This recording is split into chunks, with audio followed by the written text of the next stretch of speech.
Ladies and gentlemen, welcome to this episode of the Stable Living Podcast. My name is Shane Jacob, your host, and I thank you for taking your time to be here with me today. Hey, today's episode is sponsored in part by Cowboy Cuffs. I mean, is this shirt, well, here's a question.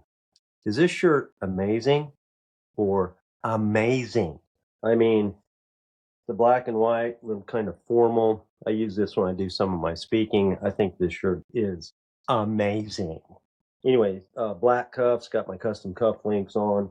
What else we got? Black pearl snaps, black stitching. I mean, you could call this, this is nice enough to wear to a wedding. However, I've already had too many of those in my lifetime, so I'm going to be a guest at someone else's next time.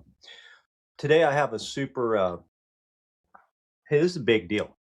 All the things I talk about are a big deal. I hope that you can be able to take the message from today and be able to enhance your life. And I know you will, because I've seen what I'm talking about today be able to have a substantial difference in people's lives, beginning with mine. Okay, so here's the thing. We kind of let our brain decide what everything, we kind of let life decide what's happening to us. Instead, I'm going to give you some tools to be able to take more really control of your life instead of being everything handed to you and there's nothing you can do about it. I'm going to give you some things that will make you feel more in control, number one, and will give you some tools to not be at the mercy of or be at the effect of the things that are happening to you, the things that you're doing in your lifetime. Okay. Because here's the deal. I believe that every human being is doing something all day that is not helpful. It's actually hurting us. And we can do less and less of that over time once you learn the skill of managing your mind. Most people have no idea what I'm talking about is even happening, will live and die and not even know. And so here it is. We are constantly, if you've listened to me before, if you've listened to any of these episodes, you know that we are constantly making meaning about ourselves. Okay. About our value from everything that happens to us. Okay. And most of it is all automatic. It's going on in the background, in the subconscious. Our brain is just feeding us thoughts based on what happens to us. Okay. And those thoughts are determine who we are, what kind of a person we are, our value. Are we that kind of a person or this kind of a person? Who are we? What traits do we have? Are we deserving? Are we worthy? Are we less than? Are we whatever we are? Okay. All this is happening automatic. So every single thing that happens to us, we assign meaning about ourselves. Okay. So that includes what people say to us. Here's an example. If somebody gives me a compliment, I feel pretty good. I'd like to be able to take that compliment on purpose and have it mean something positive about myself. But even if I'm not aware of it, if somebody just says something nice to me and gives me a compliment, and you'll find the same should be true for you, right? If somebody gives you a compliment, you just automatically notice yourself smiling or feeling happier. Okay. But if somebody says something rude or disrespectful or says something about you that's mean or is angry with you, we're making meaning about that too. We're saying our brain is feeding us thoughts that the question is what did that mean about us? And our brain answers that to us and gives us a thought. And that thought that it gives us causes a feeling. Here's the thing. Those repeated thoughts that our brain is feeding to us is how we determine what we believe to be true about ourselves, about what kind of person that we are. Okay. And all this is just, we're taking all this in from the outside world. Okay. What people do, what circumstances we experience, everything that happens to us, we make that mean something about our own place, our own value, our own deservedness, our own worthiness in the world. Okay. That meaning becomes, like I said, what we believe to be true about ourselves. And all this is going to happen automatically. This is especially to deal with our value as a human being. Okay. So if people say a lot of negative things to us, we may think that we're not very valuable. If people do things that are harmful to us, we may think that means because something's wrong with us. Okay. Um, so all this is happening subconsciously unless we intervene. Okay, so when you be care with this is happening, your brain and your subconscious is taking care of this. It doesn't even need permission. It just does it. Okay, it just does it, and that's the way it's going to be, and that's the kind of person you are, and that is what you firmly believe to be true about yourself, unless you intervene. Okay, this is not just about what happens to us. Okay, the big part that I want to focus on today is about what we do. Okay, what we do and say. Because the same thing is true about what is happening to us, is true about what we are doing and saying in the world. Okay, we're constantly deciding what did my behavior, what did I just did that thing, what does that mean about me? Okay. Here's the problem with this. The brain's very efficient. I mean, your brain's got all this stuff going on in the background. It is amazing the way that life is. I mean, that we can function. I mean, it's very helpful. We don't have to think about, hey, one little teeny tiny thing happened. Let me decide what that means, and then I'll store it over here in this file, and then it just automatically happens. The problem with it is that it's not always helpful. Okay. These automatic or subconscious thoughts that our brain feeds us about what happens to us and about what we cause to happen, what we do and say, it's not always helpful to our life. It doesn't get us the things that we want. It doesn't help us get in fact, a lot of times it's very destructive to the way that we want to live our lives, and it impedes us. It keeps us from living and becoming who we want to be and living the kind of life that we want to be. Um, it makes it harder to live the way we want. We have more shame. We have more hesitation. We have more hiding. We have more isolation. We have more self attack. We have more, uh, we think less and less and less of ourselves. So I'm going to give you a couple of examples just to think about, see if you can see yourself or relate to these in any way for yourself. Okay. I recently had a client of mine call me on a coaching call, and they were upset. Okay. They were crying. As a matter of fact, they had been crying on and off for a few days meaning 3 to 4 days. Okay. And the question that they were asking themselves was, what they were making this mean is, something's wrong with me. What's wrong with me? Okay. So they called me on the phone and were like, hey, Shane, I got a problem here. Something's wrong with me. I've been crying for 3 or 4 days. Okay. So I said, okay, can you give me some more information? Well, what had happened is that a very close and dear friend of theirs had just died 3 or 4 days ago, and they were crying and they were upset and they felt sad and they were grieving. But the question wasn't, they weren't really focused on the grieving. They were more focused on, what's wrong with me?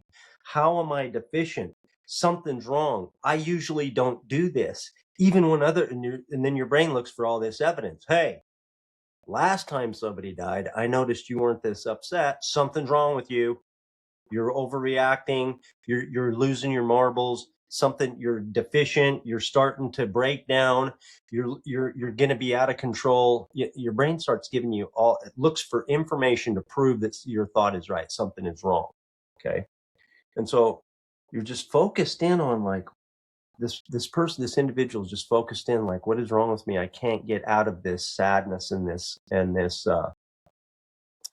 sadness and this crying. I can't get out of it. Why am I reacting like this? What's wrong with me? Okay. The meaning that was created in this. So let's just see what happened. A close friend dies. Okay. They think thoughts of loss. They're very sad, and they're thinking about losing the friend and how the friend died, and they're thinking these different thoughts. Those thoughts cause them to be sad. Okay. Sad and grieving. Okay. And so as a result that they cry. And then and then they wonder, the next thought is, why something's wrong with me. Okay. The leading thought in this case was something is wrong with me. What is wrong with me? Okay. So, I mean, you can see it because, and it's easy for you and I to see that, hey, maybe nothing's wrong with you. Maybe the problem is that you're a human being. Okay. And what I mean is that, we just take a close look at this person. They're crying and they're just thinking, hey, something is wrong with me. I usually don't do this. Even when some other people that I know that were closer to me died, I didn't cry this much. I don't. And then they're just reeling in something is wrong with me, which feeds in that they can't seem to get out of it. And then they get stuck. Sometimes this can lead to depression. Now, I'm not talking about someone who has been non-functioning, crying and grieving for a long period of time and can't function. Function meaning they're not taking care of their physical needs. They're not able to function in the world. They can't go to work. They can't interact with their family and friends, and they can't, they're, I'm talking about functioning, but being sad and crying a lot. Okay. Functioning, yes. Being sad a lot, yes. And crying a lot. I would call that normal grieving. Okay. But in their mind, something's wrong because they're crying too much, and normally they don't do that. And the thought is, what's wrong with me? Okay, that's the brain tells them something is wrong with you. That's the thought. Okay, that thought does not help. It doesn't help the grieving. It doesn't help healing. It doesn't help getting well. It doesn't help functioning. As a matter of fact, what it leads to is more sadness and eventually, like I said, depression and more in not getting well, right? More suffering by the person who's crying. More suffering. That's the word I was looking for. Okay. Because the brain automatically says, hey, something's wrong with you. Now, if that person were to intervene, what else could they think about this thing? Okay. I suggested that maybe you could consider thinking the thought that I had a close friend just die. It's okay that I'm sad. And it's even okay if I'm sad more right now for whatever reason. It's okay to be sad because sometimes human beings get sad when they have losses, when they suffer losses like this, and just feel the feeling and let it be with that for a while. Now, if that goes on and you're going to not be functioning, then that's a medical situation you might want to get medical help with. But what I'm saying is in this case, allowing the natural brain and not intervening and not knowing what to think or what's going on is not helping the person. It's prolonging the suffering. Okay. Second example. See, maybe if that one didn't really hit home, try this one. I know this is going to be tough to imagine, but I do stuff wrong all the time. Okay. I'm not proud of it. I'm not saying it's a good idea. I'm not making an excuse for it. I'm not justifying it in any way, but I do stuff that I wish I wouldn't have done. Okay.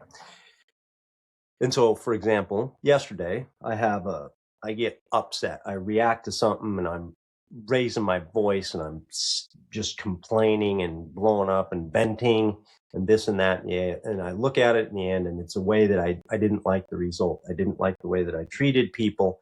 I didn't like what was coming out of me. I didn't like any of my behavior. Okay. And so now, what am I going to think about that? What am I going to think about that? Because in the moment, I was having so much emotion go on with me. I was so angry. I couldn't stop and focus and think and manage my mind well in those moments. Okay. Now it's all over and we survived and everyone else around me survived, but they may have suffered some damage, hopefully not much, but hopefully not any lasting damage. But the question is what am I going to do now? Okay. What am I going to do now? There's a couple of options I'm going to have because here's what your brain and every human being, his brain tells them. When you do something that you know is wrong, that you judge as your value to be wrong, bad behavior. Okay. I don't have an excuse for it. It wasn't an accident. I can go ahead and list a whole bunch of thoughts that led up to it. And I can say, oh, I was triggered by this. And I can blame a whole bunch of other stuff. But truly what happened is that I reacted to something and did something that I wasn't proud of that I'd rather I didn't do. Okay. And it caused, to some degree, it probably caused somebody harm or suffering to some degree. Okay. So, what am I going to think about that? Our natural brain, yours and mine, is going to tell us something's wrong with you, Shane. You keep blowing up at people. You did it I don't know, a while back also. You do this. You're defective. Something is wrong. You're out of control. You keep damaging people. You keep harming relationships. Just think of how far my natural brain will take this if I leave it alone. Okay. In all reality, I raised my voice for not even for a few sentences and said some things that I regret. I didn't like call anybody names or do anything. I don't think I was super offensive, but in the scheme of things, this was a 30-second event that is not part of my normal life, but it is something that happened that I did, okay, that I'm responsible for. So natural, normal, without my intervention is going to tell me I'm going to live in shame in that. Something's wrong with you. So shame says you are wrong, not you did some behavior that you is wrong, that you judge based on your values to be wrong. Okay. Is going to give me shame for that. It's going to say you are defective, you are wrong. These are thoughts that come to me. Okay. And so what can I do? Okay. And what do you do? That's my question. Because here's the thing. Things that you judge to be wrong, bad, just not right. They go against your values, okay? The things that you believe to be true and correct. You do things that go against your value system. Sorry to inform that to you if you weren't aware of it, but that is a fact, okay? And the reason that you do that is this, because you're a human being. That's it.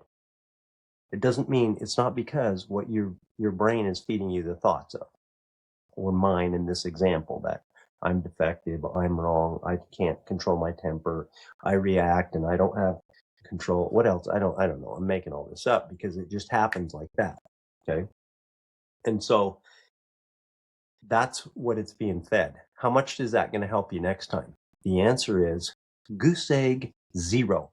Not helping. Okay. And that is the key point. This, without intervention, leads to more suffering. It leads you not coming out and showing up and reaching your potential and progressing and evolving and becoming the kind of human being that you want to be. It damages your relationships and it doesn't give you the ability to press forward and make progress. Okay. So here is, and let me just say this. A lot of times we like to look and talk at each other and say, well, hey, everybody makes mistakes. Well, if you can buy into that, that's fine, but I don't. Because here's the thing. Of course people make mistakes. There was a mistake. It wasn't intentional, right? Me raising my voice and shouting, I'm mad at, I can't believe this happened and blah, blah, blah. I'm just mad at the world for a minute here. That's not a mistake. That's not a mistake. Now, I reacted, and so there wasn't a whole bunch of intentional thought that went into it, but calling that a mistake, I'm not going for it. And a lot of the things that we do, we're like, hey, everybody makes mistakes. Horse shit. Of course everybody makes mistakes. You know what I'm talking to you about today? I'm talking to you and me and the world and whoever will listen about the things that we do wrong on purpose. And here's the thing. If you're a human being, you do and have done and will do things on purpose that are against your value system that you judge to be wrong, that you judge to be bad behavior. And what are you going to do with that is my question. Okay, this is about acceptance. This is about forgiveness. This is about self-love. This is about unconditional love. Because what's going to happen if you don't do it on purpose, if you don't know the answer to that question on purpose, is you are going to be fed by your brain a thought or multiple thoughts that say that you're defective in some way because you did this thing that's against your values. You did it. Okay. You did it. And what does that mean about you? It means something's wrong with you. And where does that lead to? Repeated thoughts of something's wrong with me leads to the way that I believe to be about myself. And when I believe that I'm not as good as I could be, neither's my life. And guess what? Neither is the life of the people around me. Let's look at the opposite. Because today, you know what I'm doing about that thing I did yesterday? Here's what I'm doing. I'm taking a hard look and I'm saying, let me make one thing clear, okay? Nothing about that's okay with me. This me shouting yesterday is against what I believe to be right and good and the way that I want to be.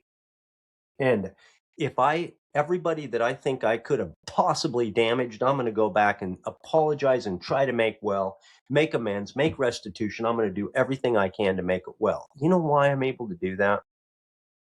In part and mainly because I'm not over here saying I'm that kind of person who does those sorts of things. And I got triggered and it wasn't my fault. It was somebody else's fault. What I'm saying is, here's what I'm saying to myself. Here's my thoughts. Okay. And I would ask you to consider just seeing if you might want to think something like the thoughts that I'm using. And here they are. I'm a human being. And human beings do things occasionally against their value system. They do things that they judge. That I do sometimes do things that are wrong. I don't like it. It's not okay. It's not justification. I'm okay. The behavior is not. And when I know that I'm okay no matter what I do, again, I'm going to say this one more time, that is not absolving anything, any responsibility or making anything better or right about the behavior. Okay. But when I know that I'm okay and it's okay, I'm going to be okay. Nothing has damaged my value. I'm not that kind of a person. I'm not, oh, I suck as a human being. Oh, I'm a mean person or I'm an angry person or any of that. Okay. What I am is a human being. And sometimes I don't get everything 100% right. Sometimes I do things that are flat ass wrong. What do you think about that, Shane? I'll tell you what I think. I think I'm a human being, and I think that that doesn't affect my value. And you know what that gives me? This is the key. It gives me the ability to take a clean, close look at myself and say, that's part of what I did. And now, how can I change and what it does? How can I do less of that in the future? And it actually causes me to do less of it in the future. I mean, if you knew me a while back, many, many years ago, particularly when I was, well, it wasn't just the drinking. Okay. That was part of it for sure, but that's not the totality of it by any means. But what I'm saying is when you acknowledge instead of try to hide and make negative meaning, when you face it head on and say, hey, I did this thing and it was wrong, and that's okay. It's okay. It doesn't damage my value. What I did wasn't okay because I it I judge that to be wrong. That's against my values. I don't want to do that anymore, but I'm okay because of it. When I separate the value and the behavior and I look at the thing and have it be okay with me, it gives me the ability to go and fix it and to make it better and to do less of it in the future. That is the key. Okay. Mistakes. I mean, I just think it's what my wife would call super weak sauce to say, oh, I made a mistake. Because in my example, it was a mistake. Okay. It's not a mistake that I raised my voice. That's just something I don't want to do that I did. And that's what I'm talking about. So, yes, human beings make mistakes. I think we all know that. And that's unintentional. That's not what I'm talking about. I'm talking about sometimes we do stuff that we regret, okay, that we wish we didn't do. We do it on purpose. It's against our values. Um, this is how to get clear. This is how to have ownership, and this is how to make real change. The key to this is how to do less of it. This is how to have better relationships beginning here and then with everybody else that you're influencing and impacting in your life. Okay. Because your behavior turns into what you believe to be about your identity. Okay. No more shame, no more hiding, less avoidance if you separate them. What you get is clarity, ownership, and the ability to make the correction. Now, when we were kids, we were taught, hey, that's bad. Don't do that. Be good. Okay. And we learned bad behavior, bad person. Okay. And that's just the way it rolls. And that's the way a lot of us think about the way it is, unless that's what we default to. Okay. But we can choose differently. The new model is bad behavior, bad result, good person. Bad behavior, bad result, good person. Okay, then when I can think that way, I can correct the behavior, better result, still a good person. Okay, it gives me the ability to do that. The core is hey, I don't know if you know this, you're not a bad person in any way. You've just done some things that weren't so good. Okay. And you know what that makes you? It doesn't make you defective. It makes you a human being. Some of us believe they only made one perfect one, and you and I are not him. Michelle Maidenberg said that to me one day. She is we had her in 2 of these podcast episodes. She wrote a book I highly recommend called Ace Your Life, ACE. And she said, hey, Shane, we were talking about a thing I did another time when I said something that I wanted to take back and I couldn't. You have to check out those podcast numbers. I don't have them with me. Michelle Maidenberg, check out the podcast there. It's an early one. I don't remember the numbers.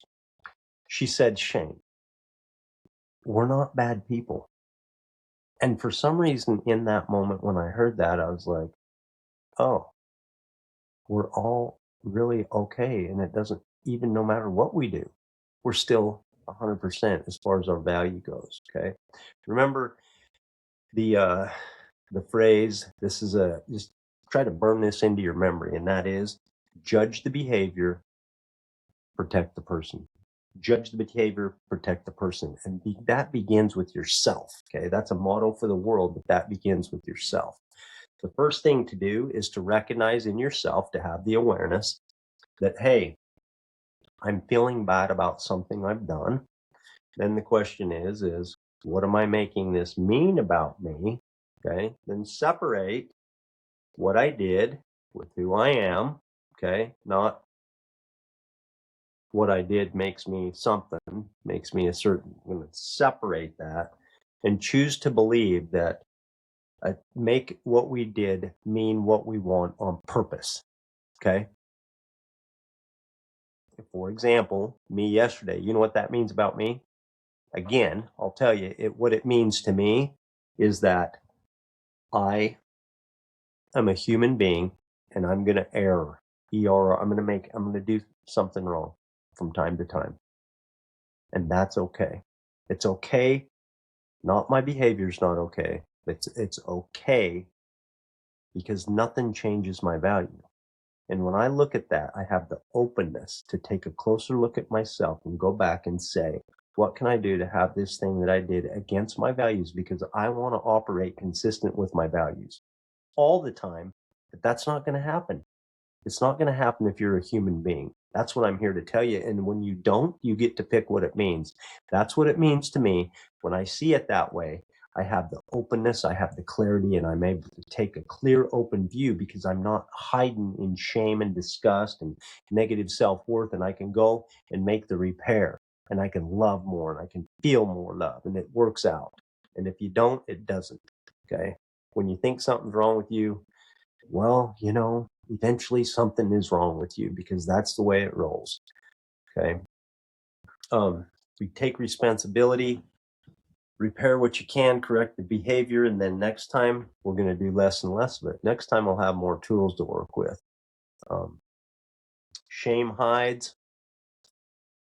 When you're clear, you can repair. Okay.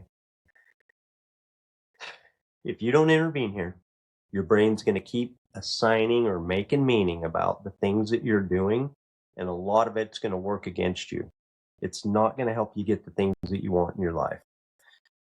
If you do intervene and you make a decision and have that decision mean, I like to look at this as if it was somebody that you love the most, your spouse, your children.